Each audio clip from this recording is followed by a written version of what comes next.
Hi everybody, welcome back to my channel. I hope you have had a glorious weekend.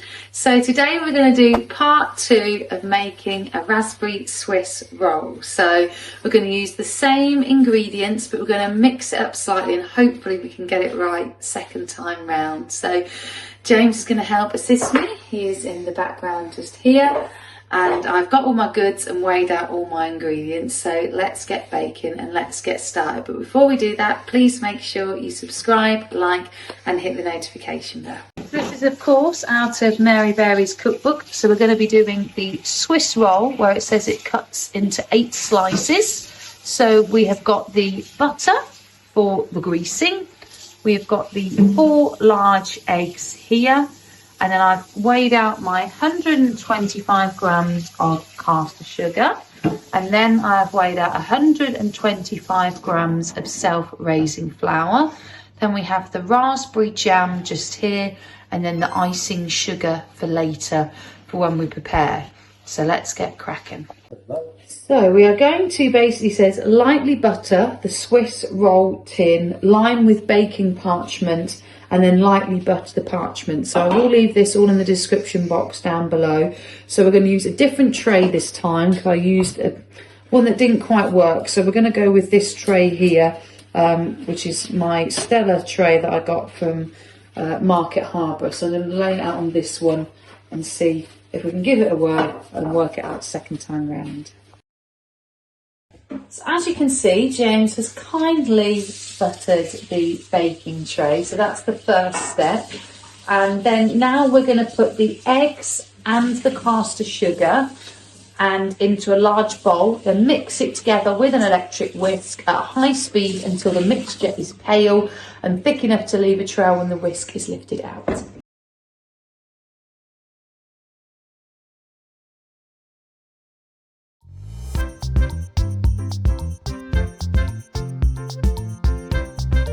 So we have put the eggs and the caster sugar into a large bowl, whisked it together with an electric mixer at high speed until the temperature is pale and thick enough to leave a trail when the whisk is lifted out. We've sifted also the flour into the egg mixture and folded in gently and thoroughly.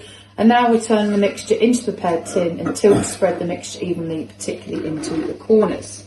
James has come along today and helping for assistance.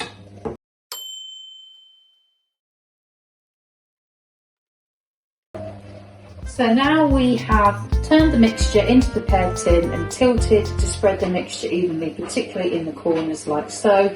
We've now got to bake in a preheated oven at 220 degrees for 10 minutes or until the sponge is golden and starting to shrink away from the side of the tin. So guys, we forgot, so I've got to sweeten them off, but we didn't put the baking parchment paper in, so we're starting again. So we've poured the mixture back into the bowl, we've washed and cleaned up the bowl of this, and then we're basically buttering it again, and then we're going to line the paper, then we're going to pour the mixture and then put it in the oven. What's this channel called? Don't Bake With Us, is it? Yeah, pretty much. So we're starting again guys. We've put the butter on the tin, we've put the baking parchment paper, I can't say that word, I keep saying barking.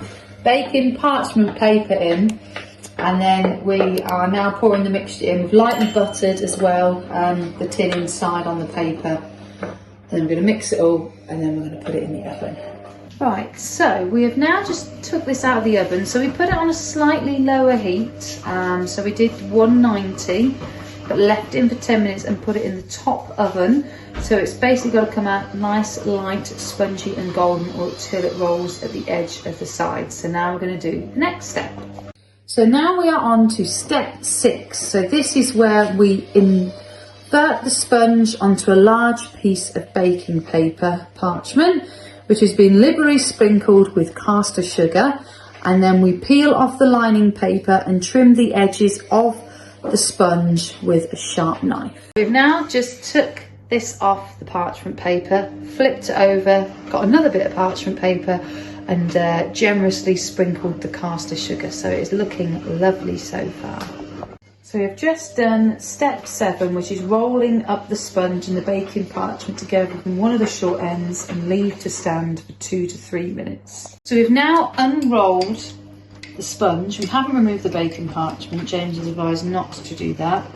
And then we're going to spread the sponge with the warmed jam, and then we're going to roll up again, wrap tightly in baking parchment and leave to cool, and then unwrap, dust with icing sugar and serve in slices.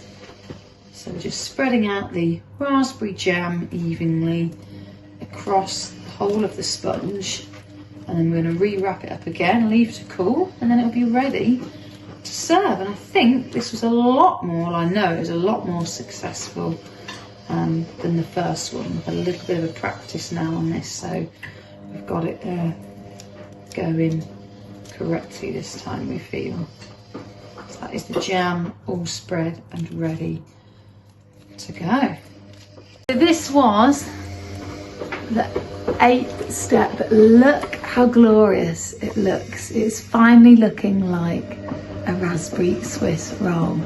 So yeah, so we're leaving it to cool, and then we're going to sprinkle with sugar and serve up. So here we are, the cake is all done. It has been successful, so we will be having a taste test later to let you know how it goes. But yeah, it is all done, perfect sponge filling, all ready to eat. So we'll chop up and eat and show you in a bit. So I'm chief taste testing the raspberry Swiss roll. So let's give it a go. Now I eat it and unravel it like this. I don't eat it whole. So let's see what it tastes like. Very nice. It's buttery, creamy. Yeah, I can give my verdict. What do you think of it, James? This middle bit's the best bit. I just secretly made on myself. Mm-hmm. Yeah, it's nice, that. Mm.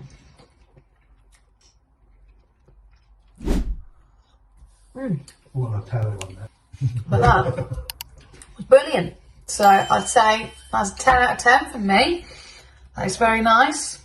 Empty plate, apart from a few jam splodges. So that's it for today's cooking expedition and expander. So let's get on with the rest of the day, the chill out, enjoy the nice sunshine, and I'll catch you later in the week. Thanks guys, bye.